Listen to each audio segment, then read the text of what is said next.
Olá, tudo bem? Meu nome é Gleifer e eu vou apresentar esse trabalho que é feito em conjunto com o André Pins e com o Paulo Leitão.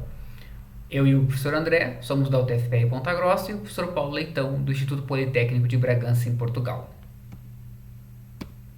Então, a origem desse trabalho é o projeto que a UTFPR e o IPB desenvolveram para o projeto chamado Smart Parking para estacionamentos inteligentes, utilizando soluções baseadas em agentes. Agora, a gente quer estender esse projeto para cidades inteligentes, mais especificamente para o gerenciamento de tráfego urbano em cidades inteligentes. Também queremos fazer uso de soluções baseadas em agentes, de fato, utilizar alguns recursos, algumas técnicas, algoritmos, soluções que já foram usadas no projeto de Smart Parking, porém agora para cidades inteligentes.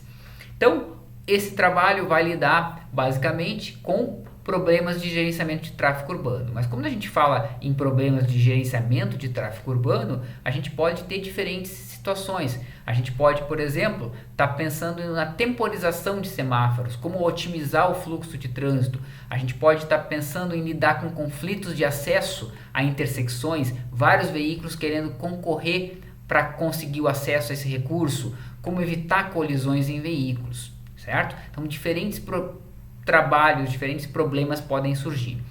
Então, na área de gerenciamento de tráfego urbano, tem vários trabalhos que vão lidar com esses problemas já citados. Tem trabalhos com foco em veículos, veículos autônomos, outros com focos em motoristas humanos ou soluções híbridas, trabalhos que vão lidar com simulações urbanas, outras com aplicações em cenários de trânsito reais. Naturalmente, a gente está focado em soluções que usam agentes, porque nem todas as soluções, obviamente, vão usar agentes. A gente está com essa preocupação e, num primeiro momento, a gente está preocupado em lidar com problemas que podem surgir em cruzamentos urbanos e como os agentes podem comunicar esses problemas e tentar solucionar os problemas para evitar que tenha problema no fluxo dessas vias urbanas. Ok? No artigo é possível encontrar alguns dos trabalhos relacionados que a gente mencionou, né? Existem vários trabalhos. Aqui na apresentação eu vou citar alguns desses trabalhos apenas, né? Então tem um trabalho do Dresner e Stone, que é um trabalho, vocês podem ver que já é antigo, mas é um trabalho muito importante na área de sistemas multiagentes. Esses autores apresentaram um algoritmo, um protocolo para como gerenciar o acesso a intersecções utilizando uma proposta baseada em sistemas multiagentes. Então, esse trabalho, por exemplo, apresenta o gerente da intersecção, que é responsável por aplicar a política de acesso a essas intersecções. Um outro trabalho, esse trabalho, eu reitero, ele não está citado no artigo, porque é um trabalho recente, foi publicado no AMAS esse ano, e vocês podem encontrar esse trabalho nesse link. Ele apresenta uma solução que é o DALI, que é uma solução distribuída baseada em agentes para gerenciamento, controle de tempo em semáforos. O interessante é que esse trabalho foi aplicado, de fato, numa cidade nos Estados Unidos. Outros trabalhos mostram as simulações urbanas, como esses dois trabalhos, um com uma aplicação na cidade de Rio Grande e outro na cidade de Porto Alegre, onde ambos utilizam a ferramenta Sumo, que é um simulador de tráfego urbano. Dito isso, aqui a gente reforça que o nosso modelo nesse artigo, apesar de ser um artigo com uma solução, uma proposta inicial, mostra uma solução baseada em agentes autônomos e descentralizados, né? São duas palavrinhas-chave na nossa proposta. A gente quer que os agentes espalhados num cruzamento urbano, em cruzamentos urbanos de uma cidade inteligente, possam de forma autônoma tomar decisões para tentar resolver problemas e que isso seja feito de forma descentralizada. Então tenha vários agentes espalhados nessa matriz que representa diferentes cruzamentos urbanos e os agentes possam verificar e tentar solucionar problemas. Então a gente tem um modelo simples aqui de uma cidade inteligente, né? Com vários cruzamentos. Aqui então nós temos 9 cruzamentos. A gente colocou apenas esses agentes aqui, certo? Os agentes A2, A4, A6, A5 e A8, mas teriam agentes em cada cruzamento, mas a gente coloca isso para ilustrar um exemplo de vizinhança também. Então, por exemplo, a gente tem o agente A5 e ele tem os vizinhos A2, A4, A6 e A8. Notem que essas linhas pontilhadas em azul demarcam os raios de ação de cada um desses agentes e cada agente é responsável por um cruzamento. Então, por exemplo, o agente A5 é responsável pelo cruzamento C5 e nesse cruzamento C5 tem um recurso chamado R5.1, certo? Então, esse é o funcionamento básico desse projeto, desse modelo, perdão. Notem que os agentes vão usar um protocolo de comunicação, né? E aqui a gente mostra como seria a estrutura dessa mensagem. Então, por exemplo, usando o exemplo anterior, o agente A5 poderia mandar uma mensagem para um outro agente que está na vizinhança dele.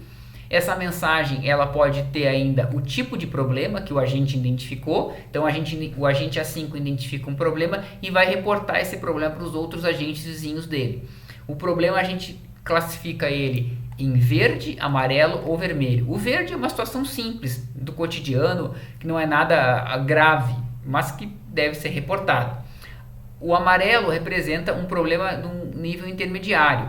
Então, por exemplo, o semáforo não está funcionando. Então, isso tem que ser reportado e pode exigir alguma mudança no fluxo das vias. E a situação mais grave é a situação vermelha, onde vai necessariamente implicar em alguma mudança na via. Por exemplo, uma interdição de via urbana devido a uma colisão entre veículos. Ainda, a estrutura de mensagem comporta a localização, né, em qual cruzamento o problema foi encontrado, a lista de recursos que estão afetados ou envolvidos por esse problema. Então, os recursos aqui podem ser semáforos, podem ser veículos, faixa de pedestre e etc. E por fim, tem uma mensagem adicional. Esse agente pode informar uma nova crença que o outro agente tem que passar a acreditar, um conjunto de planos, um conjunto de ações podem vir na continuação da mensagem. Aqui ilustramos um simples cenário de aplicação. Notem que nesse cruzamento C3, que o agente A3 tem o seu raio de ação, ele é identificado um problema com o recurso 3.1, que é o carro. Então, o carro, por exemplo, teve uma pane. Então, o que vai acontecer? Esse agente A3 vai enviar uma mensagem para o agente A1, reportando esse problema e possivelmente recomendando uma mudança. O que vai acontecer? Essa via aqui vai estar parcialmente interditada, esse lado dessa via. Então, ele pode recomendar para o A1 que os veículos que trafeguem por esse lado da via evitem continuar em direção ao cruzamento 3 e, por exemplo, possam fazer um contorno aqui, evitando com isso um maior fluxo de veículos nessa via aqui que vai estar parcialmente interditada.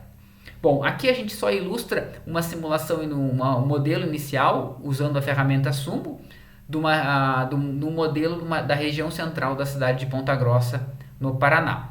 Então, o Sumo permite que a gente consiga pegar um mapa e fazer um modelo da cidade para conseguir começar a fazer essas simulações de tráfego urbano. Como considerações finais, a gente reitera, né, que a gente procura aqui nesse projeto utilizar agentes para fazer essa modelagem. Pretendemos com esse trabalho desenvolver técnicas de cooperação e coordenação dos agentes aplicada a esses cenários de tráfego urbano e usar as ferramentas de simulação para poder aplicar essas técnicas que nós pretendemos desenvolver. Deixamos aqui algumas questões em aberto que podem ser discutidas: a escalabilidade do processo, excesso de trocas de mensagens, necessidade de filtros de percepção. Vocês perceberam que no nosso modelo, a princípio, a gente teria um agente para cada cruzamento, né? Será que essa é uma solução adequada? Talvez a gente possa ter muitos agentes e muitas mensagens. Então a gente vai ter que possivelmente modelar, simular isso e averiguar quais seriam as melhores soluções que teriam os melhores resultados. Também lidar com eventuais decisões conflitantes, né? A gente pode, como a gente quer um mecanismo descentralizado, a gente pode ter agentes que tomem decisões conflitantes. E ainda uma situação que pode acontecer são recursos em áreas sombreadas, em áreas que não tem nenhum agente responsável, digamos assim. Aqui tem algumas referências dos slides. No artigo vocês encontram um conjunto de referências completas. E aqui eu deixo os nossos contatos e também os sites dos nossos laboratórios, tanto na UTFPR quanto no IPB. Agradeço a atenção de todos, muito obrigado.